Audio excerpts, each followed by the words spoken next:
I'm gonna get to who trolled Amber.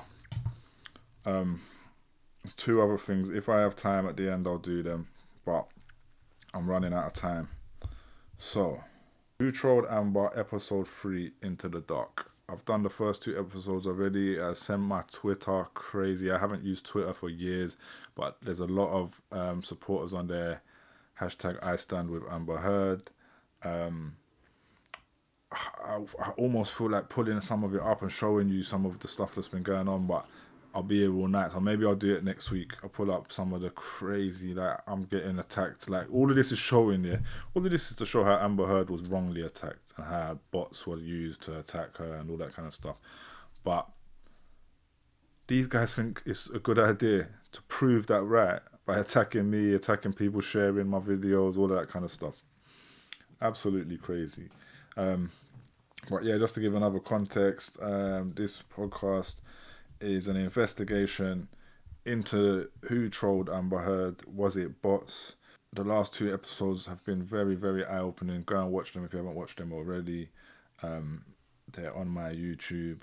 A few people on Twitter was accusing me, oh, you're grifting, whatever. I mean, I talk about a whole broad spectrum of these kind of political things. So it's not just Amber Heard. If I was grifting on Amber Heard, I would have done this 2 years ago. And also, I will point out, YouTube doesn't monetize these videos.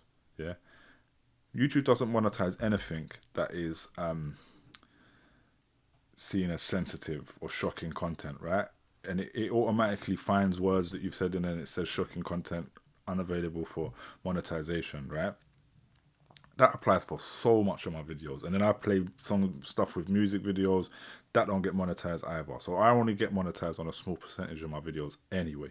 But the Amber Heard ones, and I haven't written nothing crazy in the title, I literally think that putting Amber Heard's name on anything won't monetize it.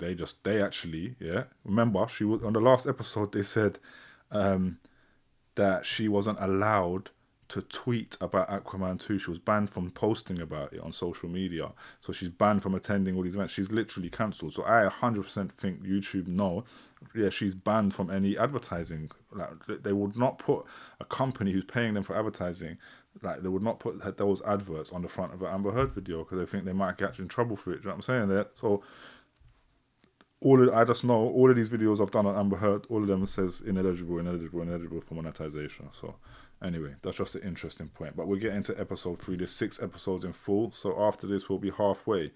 And yeah, I'm doing them every week. So let's just get straight into it, I guess.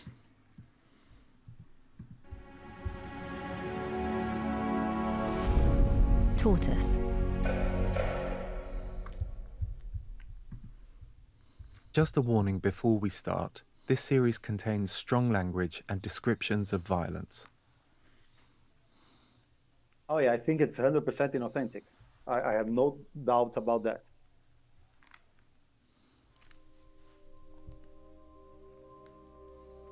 We're back in London, and we've got Ron Schnell's dataset.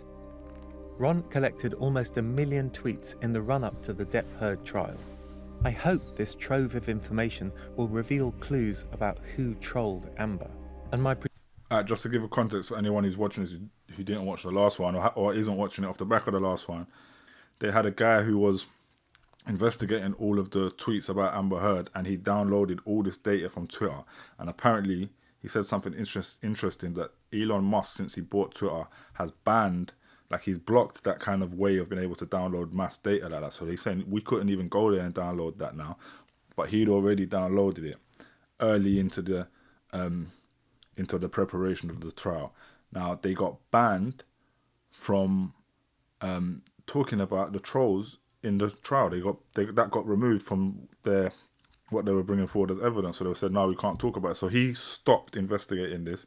The guy who had this this data file stopped investigating it early on because he just knew he couldn't do it in court, right?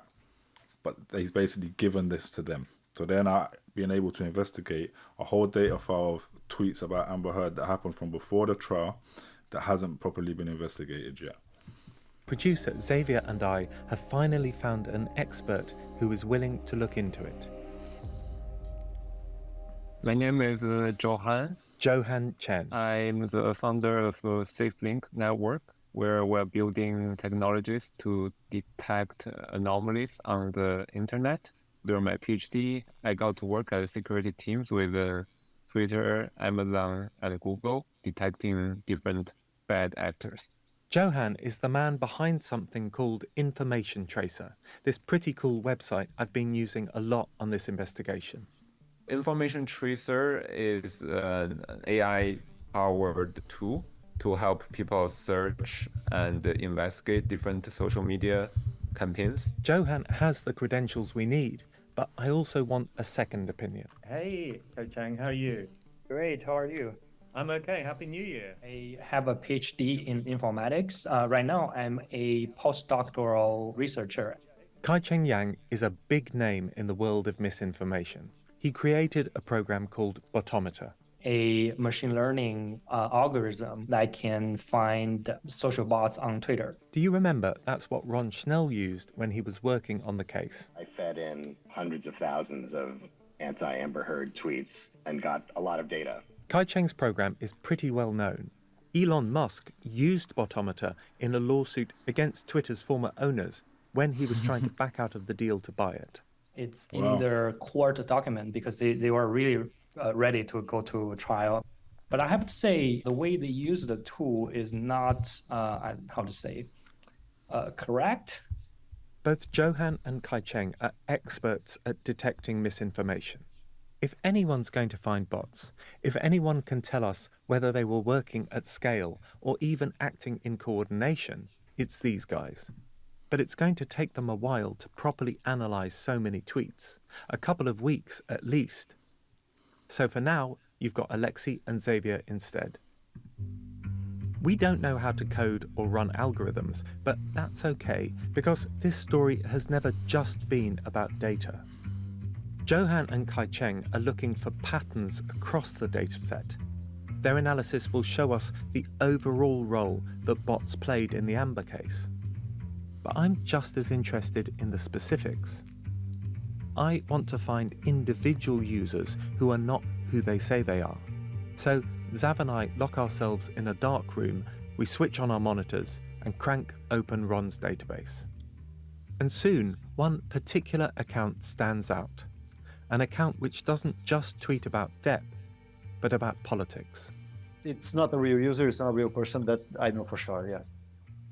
I'm Alexei Mostrous, and this is Who Trolled Amber, Episode 3, Into the Dark. Alexei Mostrous. I never shout out his name. Obviously, he's the guy who done this, so big him up. I ain't been tagging him when I've been sharing this and all that. I don't know if he's gonna. I'm sure he'll be happy I'm doing it, but you never know. I'm gonna tag him in that thing at the end and big him up once I've done all 6 episodes. This is what happens. I'm looking through the Ron Schnell data to find accounts which have tweeted a lot about Johnny Depp. And one of these stands out as particularly interesting.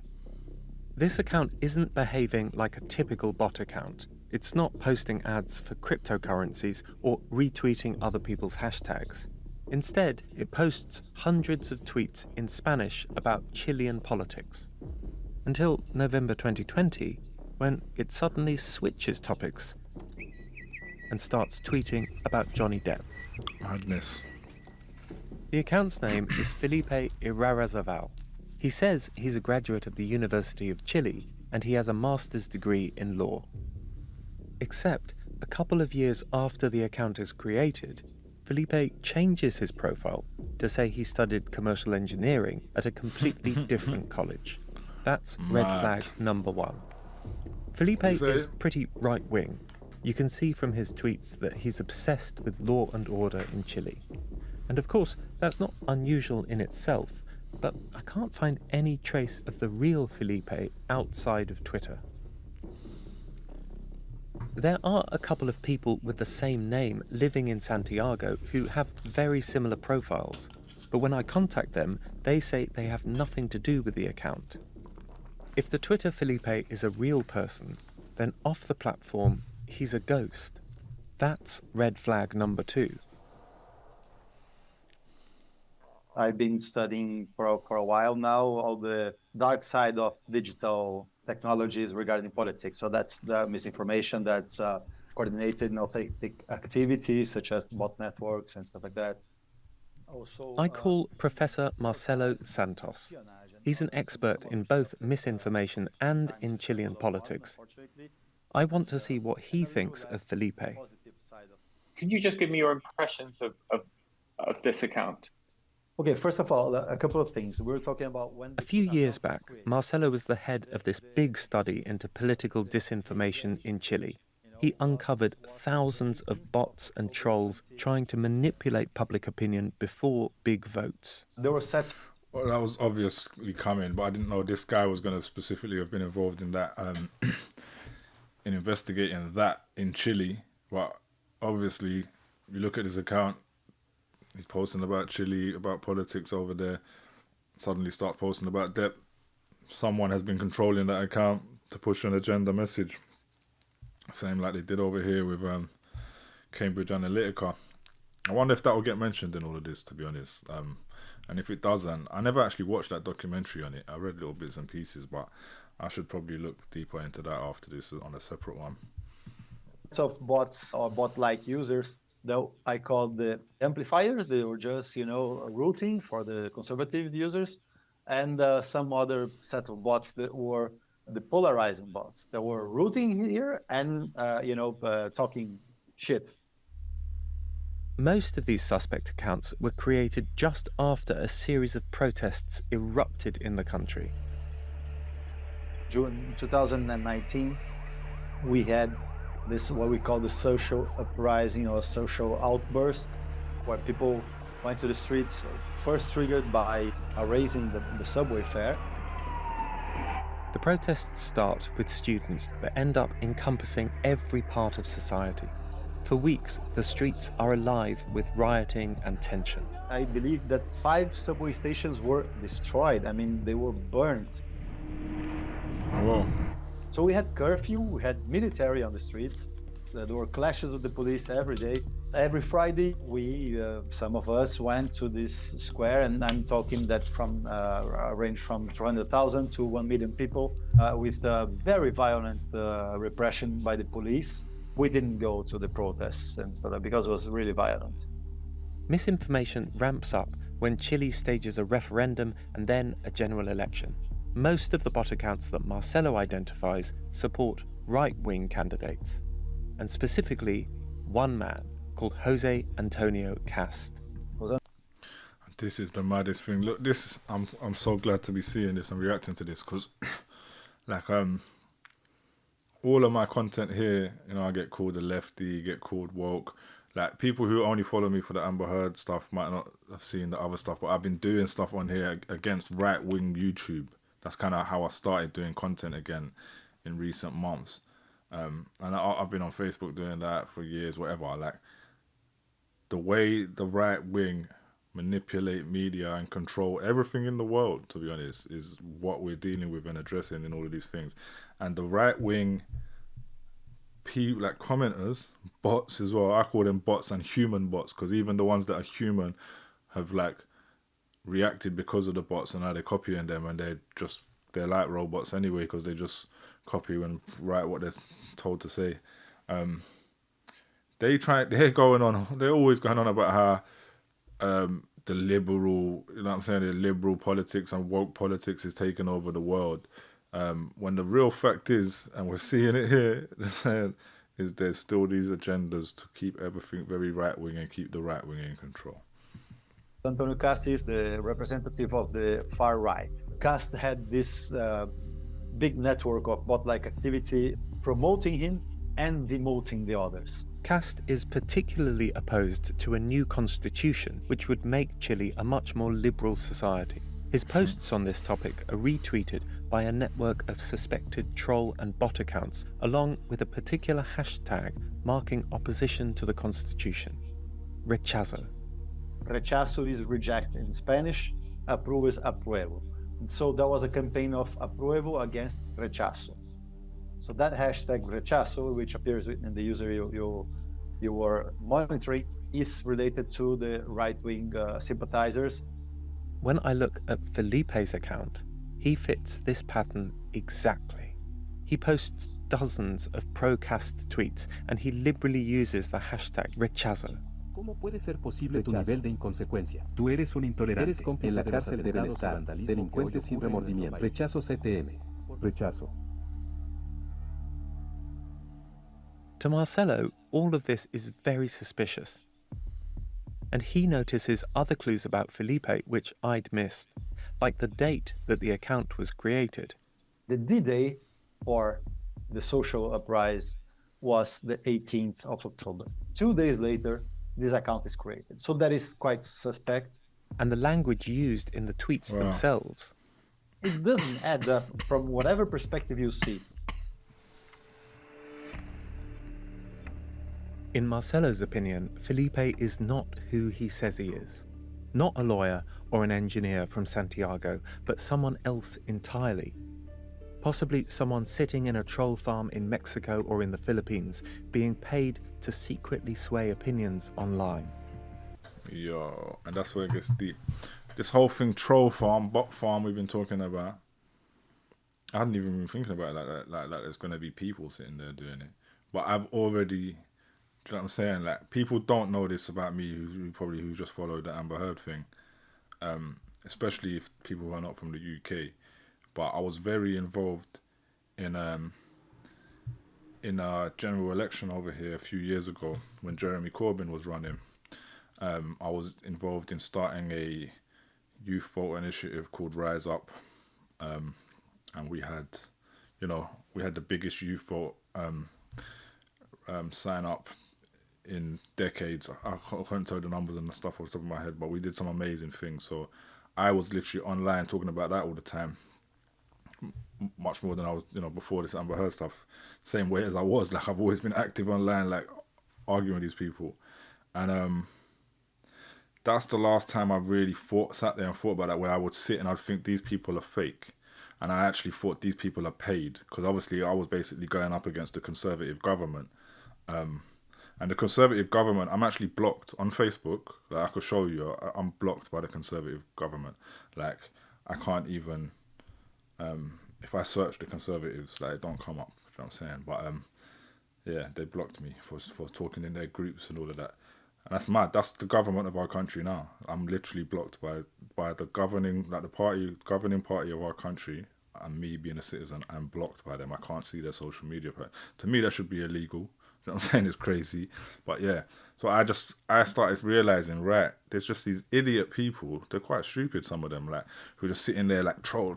They don't really have much political proper to add. You know what I'm saying? And I can't believe I've never actually made the connection with this, right? Because when I was in that, my brain was so in it, and I was like realizing these are fake people. And then actually we did like events where we've gone to film a video. Like, there's a video on my page with Lady Leisha, right? And I'm interviewing Lady Leisha, talking about registering to vote and stuff. She's saying she never voted before, whatever. She's like a big rapper over here, for people who don't know. And we might have posted that we was going to be here or there, you know what I'm saying? And there was people turning up on bikes, yeah? Like, pretending to be like kind of down, like, because it was at this little graffiti place. And they're just riding around going, don't vote, fuck voting, like, they're like, and I'm like, right, I was 100% sure they paid these people to turn up where we were and ride around saying that. All I'm saying, I say all of this to kind of, that's made me just think of that, to say people with a lot of money, yeah, that's why it might cost a real lot of money, and only someone really rich and powerful could actually pay for something like this to happen, because people might actually have to be sat there in a troll farm somewhere, actually typing away. How likely? Possibly someone sitting in a troll farm in Mexico or in the Philippines, being paid to secretly sway opinions online. How likely, roughly, do you think it is, from everything you know about this account, that it is some sort of inauthentic account? Oh yeah, I think it's 100% inauthentic. I have no doubt about that. Up until this point, Felipe has never tweeted about Johnny Depp or shown any interest in celebrity stories. But on November the 6th, 2020, he stops posting about the politics of Chile and out of nowhere joins the Amber Heard hate party. He starts tweeting the same hashtags in English again and again and again. Justicia por Johnny Depp. Wild. Justicia para Johnny Depp. Qué indignación más grande. Johnny Depp y la agresión de su esposa hacia él. Amber Heard is an abuser. It has a very low activity for a long time, and then all of a sudden it has 55 tweets about, how Amber is super guilty. Almost all the tweets have the same structure. A couple of hashtags, basically hashtags like Johnny Depp is innocent, Amber Heard is an abuser, and then a link for a tweet. My question is, if Felipe was sent to stoke culture wars in Chile, why would he suddenly start tweeting about a celebrity trial in the United States? Marcelo can only speculate. I have no evidence, I have just inferences. So it could be perfectly an agency in Mexico that has a lot of accounts that was hired by the right wing to do that specific work, and then was hired by another agency to do that other specific work. That's not unusual. Of course, that's obviously what happened. Not only is Marcelo saying that Felipe is a fake account, one of hundreds created to stoke up tensions in Chile's politics, he's suggesting that at some point at the end of 2020, the fake Felipe was repurposed away from right-wing rabble-rousing and towards Johnny Depp. Mad. This story's horizons are broadening. What started as a celebrity story... Do you know what? All the other episodes I've been stopping and talking so much. I'm a bit ill today, by the way, for people watching this who haven't seen the rest of my live earlier. But I thought I had to push on and still do this because it's important. But this actually is blowing me away more than the other episodes. I don't know how much to say on it, like, other than, wow, like, there's literally people being paid to sit there and write negative stuff about Amber Heard. And all of these all these different people. Do you know what I'm saying? I think Tory Lanez has done the same thing. Because probably not on as big a level. He doesn't have the same amount of money, but he's got money. Do you know what I'm saying? I think he's paid some kind of campaign to push hashtags and all of that. Do you know what I'm saying? But Johnny has obviously done it on a huge level. Story now seems to be crossing over with international politics. I suppose when it comes to online manipulation, the target doesn't really matter. Whether you want to promote a celebrity or a politician, the tools are the same. And I had one more slightly unsettling thought. I'm about to say something else, but let me let him get his thought off first. If it hadn't have been for Ron's data, Felipe's activities would still be hidden. He deleted his account in 2021, wiping away all his tweets.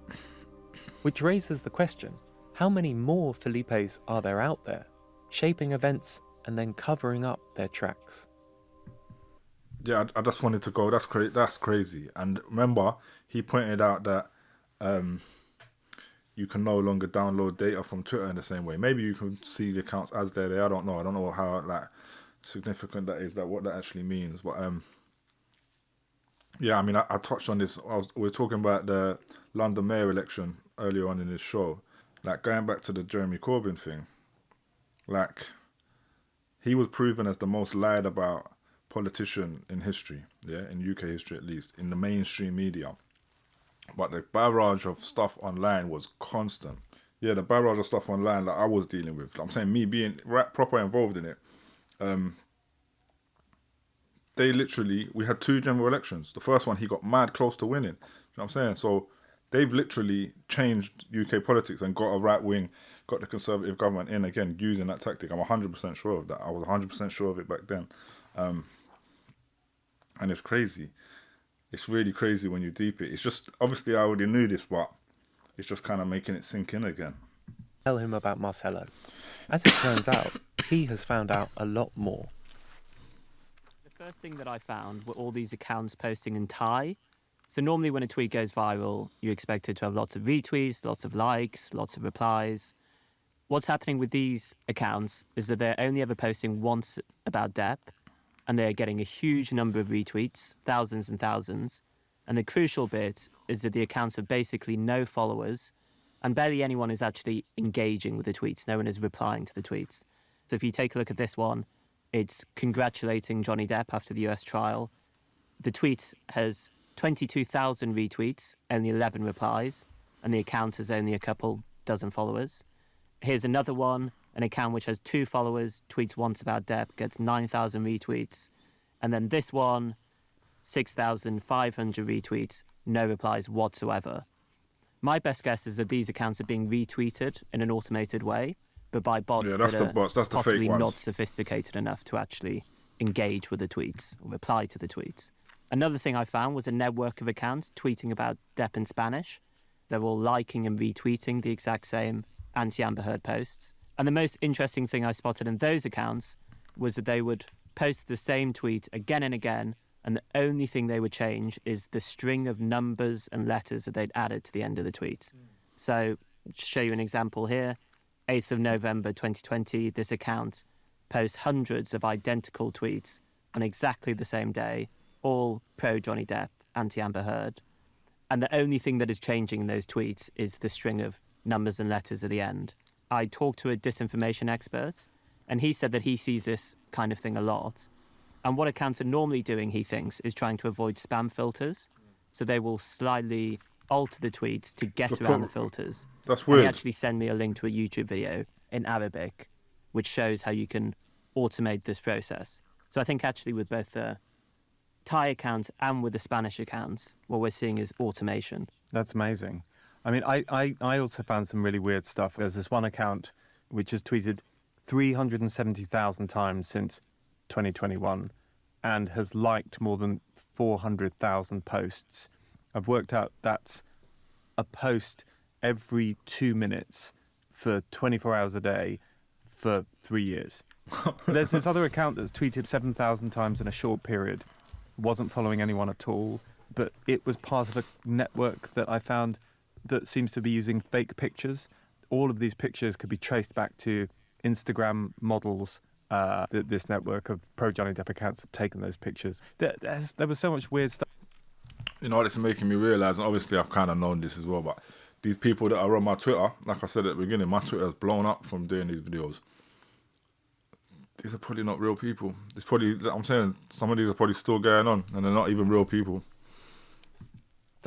Now, I also wanted to look outside of Twitter because there's a lot of anti-Amber hate on different platforms. I found this video on YouTube of Amber giving an interview to Access Hollywood, and the video had 120,000 comments. And I asked a data journalist that works at Tortoise called Katie Riley to download all of those comments so we could see what was being said. She found that 60,000 of these 120,000 comments had exactly the same phrase in them. So the phrase was, "She is not a victim." And that exact phrase appeared in more than half of the 100. And I still see that now. All the years I've been dealing with this conversation, I've been seeing that. But again, all this new stuff I've had on Twitter, I'm seeing that all the time. 120,000 comments posted under this video. In my mind, there's no way that could have happened organically. Okay, here's some of what we found. A political troll who suddenly switches allegiances to attack Amber Heard. Spanish-speaking bot networks posting hundreds of pro-Depp tweets. Thai accounts which tweet once and go viral. And tens of thousands of identical messages left under Amber Heard videos on YouTube. To me, this all points towards a global campaign.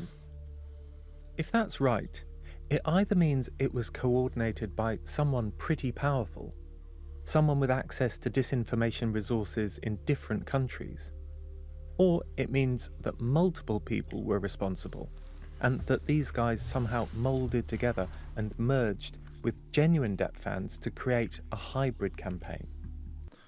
You know, the mad thing is, we're talking about politicians doing this. Obviously, we know Donald Trump did this as well, right? Like, Donald Trump, he did it with madness, with like Epstein flight list, putting like Democrat names on these fake lists flying around. And not to say there isn't any on real lists, don't get me confused, but his name's on those lists is my point.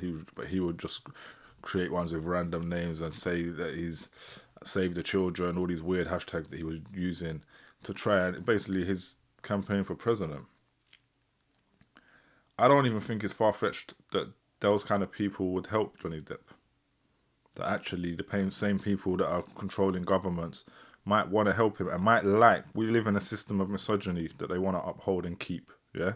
That there's no doubt about, in my mind, that there are very powerful people in this world, way more powerful than Johnny Depp, that would give him a helping hand and use him as kind of their poster boy for upholding misogyny, right?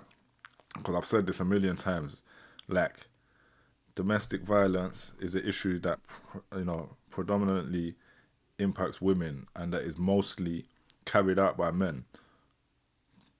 The main defense they use against that is to always make a man the face of domestic violence as a victim. You know what I'm saying? A man be the face of domestic violence victims. Make a woman be the face of committing domestic violence. That is their angle in flipping it and keeping it the way it is and upholding that system of patriarchy and that system of domestic violence. So Johnny Depp is their poster boy, and this campaign has done the most for that, for the people, like these people higher up that actually want things like that. So I'm getting into my wild conspiracy part now, yeah, which I'm not even a wild conspiracy theorist. I don't go for all the obvious ones. But I wouldn't be surprised. I know he's got a lot of money, a lot of power, but I wouldn't be surprised if he had help from people even higher up. But our examples are still a bit piecemeal. I feel like we're standing in front of a giant screen that's shielding us from the truth, and we're poking little holes in it, trying to see through each of them one by one. When what we need is someone to pull back the whole sheet. My wife, she's from Myanmar. We met in the United States. A year into COVID, there was a military coup in Myanmar, and the country went into civil unrest. Johan has seen firsthand the impact that misinformation can have in the real world. And what happened is, before the coup, the military junta in Myanmar was spreading misinformation on Facebook. But no one really caught them because they were tweeting in Burmese language, which is not analyzed by the system that Facebook built at the time. In 2018, military personnel in Myanmar created hundreds of fake accounts on Facebook. They posed as pop stars, models, or other celebrities. Their aim was to secretly spread hatred against the country's Rohingya minority. Since that point, Johan's dedicated his working life to fighting misinformation and manipulation online. And now he's got some answers for us. There are some common indicators of suspicious behaviors in the entire data set. When you get a data set like this, as a misinformation researcher, what are your first steps in terms of analysing it? Just talk us through that process. I want to look globally. Who is the top spreader and what tweet is the most retweeted or quoted or mentioned? From those top tweets, I start to investigate who are interacting with those tweets. As I drill down, I start to investigate different campaigns. Johan found that the dataset contains a lot of anonymous accounts, which means each account, they never use real names or real profiles. He also found a lot of suspicious amplification, which is when a tweet receives far more engagement than it normally would have received. Johan is talking about accounts which have almost no followers, but when they start tweeting about Johnny Depp, they suddenly get thousands of retweets, like the Thai account Xavier found. Johan identified other indicators too, like common content. When different accounts use identical text, such as hashtags or URLs to promote a certain narrative. A change in language. Where those accounts were tweeting on one topic and suddenly they're talking about Johnny Depp. And finally, spamminess. They will respond to a user repeatedly, or they will quote a user and add many hashtags, the type of behavior that a normal user would not usually do. In Johan's opinion, the Ron Schnell data is full of inauthentic activity. I identified multiple campaigns. Each campaign roughly consists hundreds to thousands of accounts. I would say conservatively, there are at least many thousands of accounts that are inauthentic. And here's the big takeaway. Across the whole data set, I think at least 50% of tweets were generated by inauthentic accounts. This is pretty astonishing. According to Johan, 50% or more of anti-Amber Heard tweets came from bots or trolls, either from automated accounts or from accounts pretending to be someone they're not. That's crazy, man.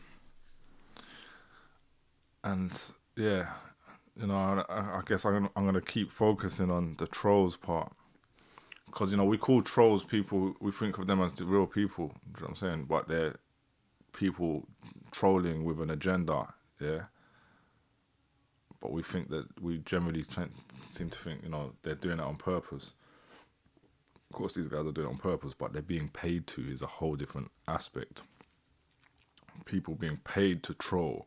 So you've got a whole load of bots that are literally just fake robots. You're seeing thousands of retweets. They've got no followers. And then you've got people that are set up to look like real people, but they're obviously not real people. They're jumping from one social issue to the other. And literally they're being paid. Boy. If that's right, it means that bots and trolls played more than a minor role in Depp v. Heard. More than a minor role, they literally forced the outcome of the trial. Let's just keep it blunt. That's why I'm doing this reaction, because he has to keep it all like above board. I don't care. Yeah, they paid for the outcome of the trial. Just the same way the Conservative government in the UK paid to get Jeremy Corbyn out of here. Yeah, this is what the right-wing elite do. Johan's analysis suggests they were driving the debate. I should pause here to say something about dates because I think it's significant. The tweets in Ron's database date from April 2020 to January 2021. That's about 15 months before the US trial begins in Virginia. And I'm thinking, if half of all these tweets are inauthentic, that means that bots got involved well before the jury took their seats in that Virginia courtroom. But already, I'm pretty sure on the first episode he addressed that they'd found bots in 2016 from way back when she first filed for a divorce and filed for a restraining order. And then we had that whole video come out from that guy that they keep mocking me for not knowing who he was. Not video, that article.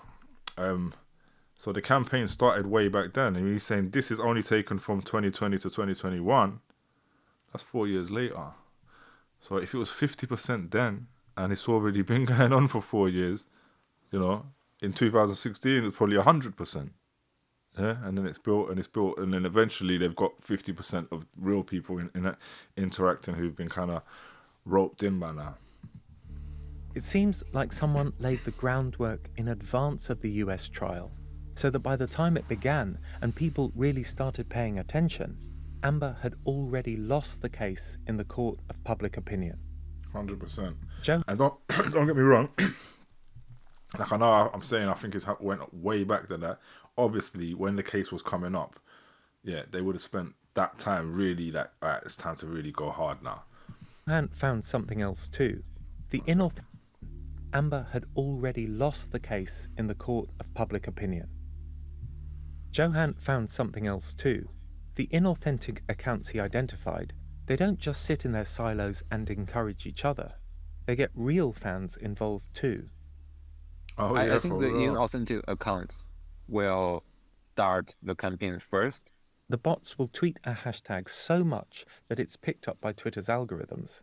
And then it will show on the what's. I mean, obviously we know that this is what's happened, but I just thought when he said that, I thought, you know, they might actually even sit there, the fake person, sit there, start tweeting at people. Other people's tweeting that kind of stuff. They get involved in the community, you know what I'm saying? But obviously we know, getting the hashtag so big, the people are going to pick up on it anyway. It's trending panel. Then genuine accounts will see the hashtag trending. And then they will start to engage with those tweets. But of course, Johan isn't the only person who's been looking at the dataset. Kai Cheng has too, the founder of Botometer, and his conclusions appear on the surface to be a little different. I found a lot of bots, right? By a lot, I just mean the numbers, right? But compared to the total number of accounts involved in this discussion, maybe it's a small portion, but there are still a lot. To remind you, this is Johan's take. At least 50% of tweets were generated by inauthentic accounts. Contradictory, right?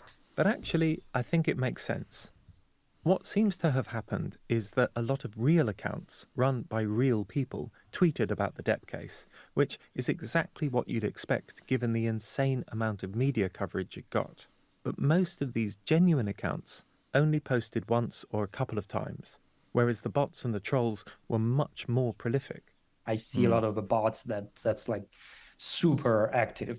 The content of a message are the same, right? They're just replying the same message to different accounts. That's how you can get to a situation where the majority of accounts in Ron's database were likely authentic, while the majority of tweets were not.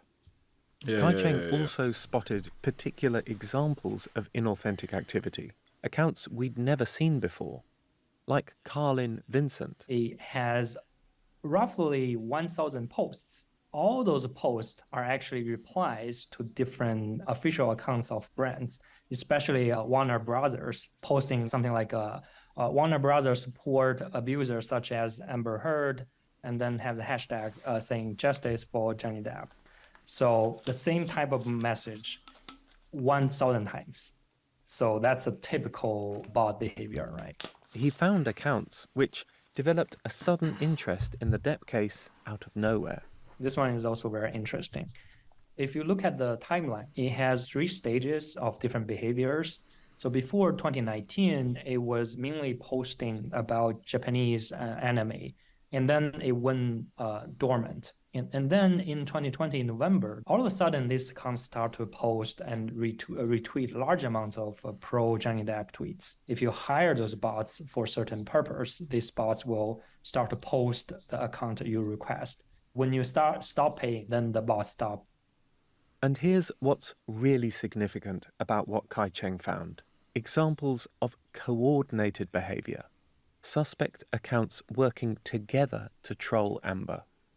We identified individual accounts, but this goes a step further. I found another example, which is a group of accounts, I think based on their behaviors, those are all bots. And what they do was just reply the same message. This brand supports domestic violence against men to different brands. All these accounts tweet the same message. They send this message to anyone associated with Amber. Her studio, Warner Brothers, her main sponsor, L'Oreal, the Sun newspaper, even J.K. Rowling. Repeatedly. And usually it's on the same day. This is typical what we call coordinated inauthentic behavior. I asked Johan to run the phrase, "This brand supports domestic violence against men," through Information Tracer, his tool designed to detect social media manipulation. Whoa. That night, he sends me a voice note. There are about 100 accounts generating more than 1,200 tweets and retweets that include this identical term within a matter of hours. And all of those accounts look suspicious. Johan's tool shows that over 1,000 identical tweets are sent in a matter of hours on the 7th of November 2020. Crazy. And that's super interesting, because that's not the only suspicious activity happening around this time. It's also when Felipe, the Chilean right-winger, suddenly develops his interest in Depp. It's when the Japanese anime accounts and the Spanish bot accounts start tweeting hundreds of times about the case. And it's when Carlin Vincent begins relentlessly trolling companies like Warner Brothers.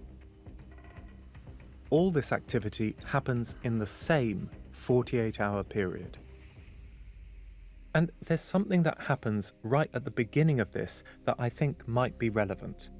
On the 6th of November, Depp announces on Instagram that he's been fired from the Fantastic Beasts movie, a week after losing the UK trial. Why was there so much coordinated bot activity in the 48 hours following this announcement? Was this just an angry fan creating a bot campaign on his home computer? Or was this Depp's team launching a fight back against the judgment? That's mad. All this time, this whole episode, I'm sitting here waiting for what, because I could see they were mentioning these dates or whatever. I'm thinking, where in the timeline is this that they're saying this all suddenly happened? So it happened straight after losing the UK trial. So as soon as he lost that trial, he was sitting there waiting with his bot farm hired, troll farm hired, ready to go to action. And to be honest, they were probably, I think, like I said, I think they were already working before that. But they would have had a plan to implement the next stage properly at that moment.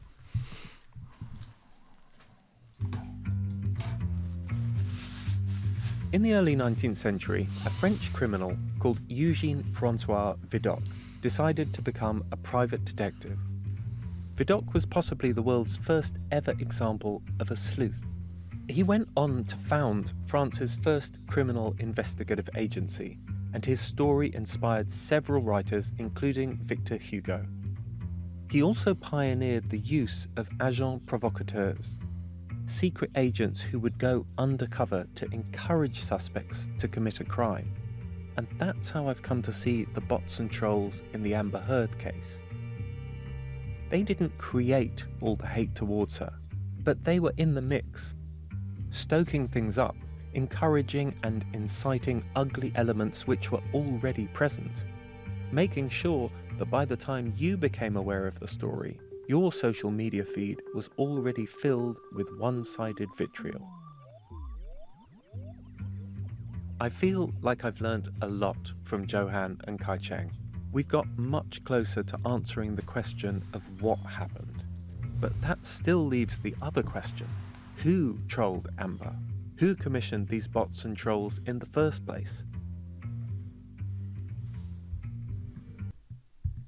I want to just state the obvious, Johnny Depp. I know, I'm aware there's a name coming up in all of this that's going to be exposed as someone who Depp hired to do it, or who led it in, or who decided to do it, whatever. But yeah, obviously, to me, I don't care. Johnny Depp did this, yeah? So it's a bit of a weird title for this whole thing, if I'm honest. Who trolled Amber? Depp trolled Amber. I would more say it was Depp who created an orchestrated campaign of abuse against his ex-wife. We've got about 6 minutes left to this one now. And yeah, let's get through it. Ron's dataset has given us almost too many leads. It shows that the campaign against Amber has come from all over the world. I feel a bit stuck, so I do what I normally do when I need an answer. I ring Daniel Mackey, the former spy who put me on this story in the first place. How are you? Happy New Year. Happy New Year. I'm good. Very well. I mean, work stress is work stress, but life is overall it's pretty good.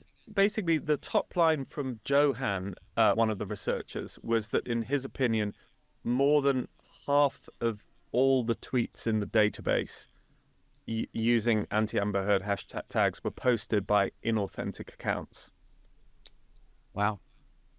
And what led him to that conclusion? And that doesn't surprise me in the slightest, but that's interesting. That's a substantial finding. Both Johan and Kai-Cheng found suspicious behavior across the entire data set. Maybe I can go through a couple of examples quickly. Yeah, absolutely. There were quite a few repurposed accounts that they found. Right, so the accounts are either being leveraged by the same actor working for different clients, or they were being bought and sold and used by different actors. That is bread and butter disinformation and authentic activity. And then they found something that they... That's interesting. The term he used, I'm saying, being repurposed or by the same actor. So he's calling the person, the troll, who's faking, an actor. That's an interesting way to name them. Called specifically coordinated inauthentic behavior. So there was this network of accounts that posted exactly the same message about Amber Heard being at the time, or 1,000 times in one day or whatever. Yeah, exactly. It was literally, actually, you got it almost bang on. It's like 1,200 times on one particular day. These guys that you got to do this analysis sound like they know what they're doing. That's how we used to do that analysis back in my old life. That's pretty cool. That's like very validating to hear that, because this is the theory that we discussed a while back. And so to hear that their analysis so directly speaks to the thing that we were in our gut saying, this looks really weird, and like, yeah, that's really satisfying to hear that, to be honest. If more than 50% of overall conversation is potentially inauthentic or coming from inauthentic sources, does that suggest to you that it is significantly higher than the sort of level of bot activity that you would normally expect to see? Absolutely, 100%. We're looking at something here that feels beyond just the general din of the crowded bar. This is somebody getting up on stage, ripping off their pants, throwing eggs at people in the audience. I suppose a related question, do you think that this sort of inauthentic activity would have the power to influence the real world debate? 100%. Of course. Absolutely. I mean, this was a case that was in part prosecuted in the court of public opinion. It was a sort of modern day OJ or Lewinsky situation. So where is the democracy? Where is the actual fair trial? Like, this series is excellent, because this series is really outlining over and over again that we didn't have a fair trial, and we're not having a fair legal system. How can people, like even Amber Heard, she's a big star, how can someone even of her level of success and power in this world not be able to get a fair trial in America? That's insane. Where these new media platforms are being used. Even in my personal life, I had people flagging me. I saw this, and I saw this piece of content or whatever, and they show it to me, and I go, that is inauthentic. Why it is so divisive is because it takes natural human interaction, social connection, and community making, and it basically amplifies the interests of a few specific parties. It's actually fundamentally anti-democratic. It is like pouring gasoline on a fire. Okay, so here's an idea. You should look into other inauthentic campaigns. I'm willing to bet that if you look at other inauthentic campaigns, you will find that there are commonalities between them and this one. None of what these guys have done here is reinventing the wheel. The internet is mostly imitative rather than iterative. And so by examining who they're imitating, you might actually be able to narrow down who's running this. As soon as I get off the phone, I start to look for other cases. I want to find one where online bots have imposed themselves onto a narrative.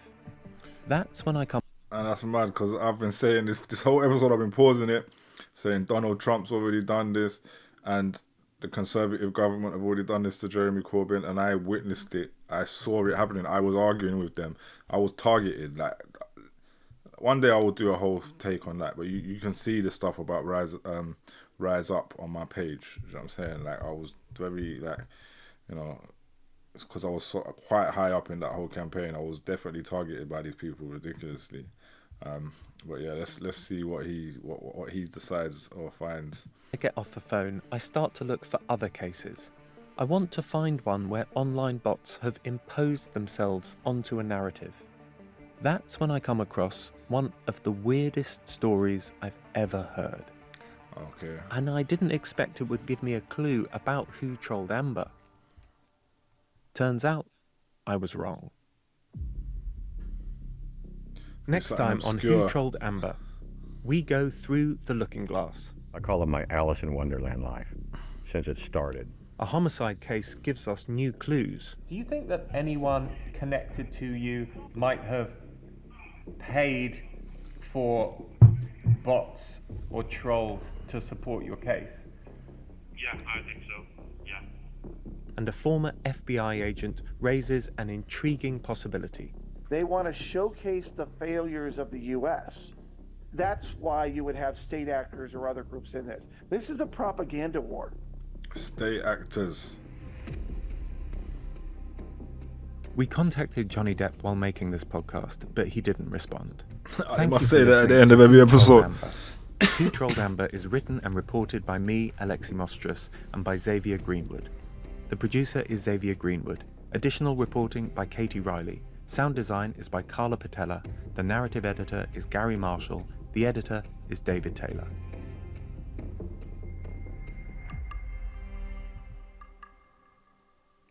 Alright, big up to all of them. This is an amazing series. I'm not going to say loads at the end today because I think I've stopped it and said the things I need to say. But I'm going to say something again that I've said a few times.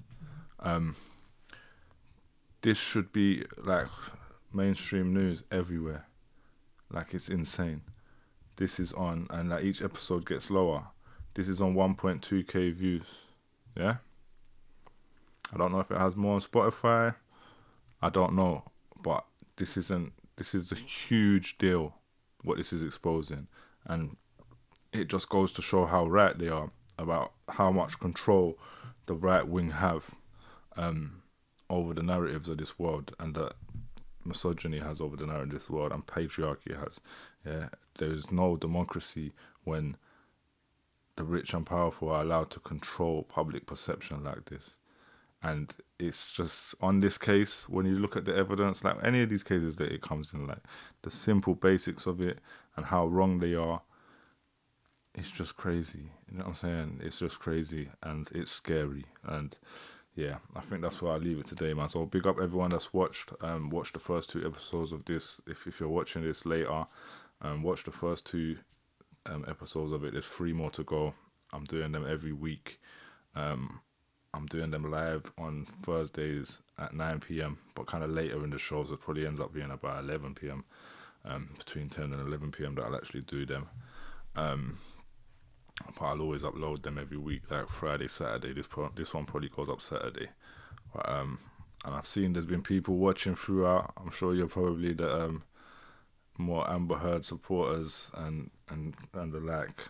I've got a comment just jumping in now from Kiernan, saying the online bot campaign against Corbyn in 2016 was the now defunct Cambridge Analytica SP ? No ? I think so, maybe, yeah. I mentioned Cambridge Analytica in the mix of this somewhere, but I know there was a documentary about Cambridge Analytica. I haven't looked into it that deeply, and I need to, really. I think after I do this whole Amber Heard thing, I will look into that.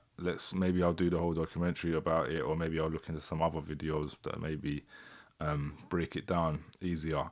Because, like I say, I just experienced it. I was involved in campaigning for Corbyn a lot, and I just experienced that campaign coming at me, and it was crazy. But yeah, and they've said the Mercers and Steve Bannon. Yeah, I'll get to it, but I got to sign off for the night.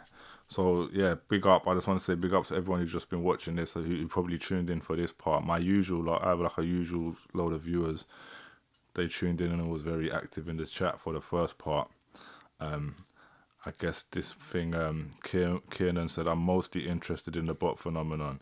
Yeah, with all this, I'm really, like, as much as I'm interested in Amber Heard, and I'm like wanting to expose that what happened to her and what was done was so wrong. This is so much bigger than that. Like, the fact we're looking at how governments are being controlled is wild. But at the same time, it's like I kind of knew. Like I said, I was in the mix of it, watching that happen. I kind of expect that governments are controlled like that, as much as that's a horrible thing to accept and know. And actually, on the flip side, the other way around, having an individual who's just rich enough to do that to one person is really terrifying as well. You know what I'm saying? Like, cool, a government can influence the mass public of a country, but just one person can use those government-like tactics to abuse his ex-wife is crazy. But yeah, I'm with you on how crazy that is, just as a, like you say, bot phenomenon.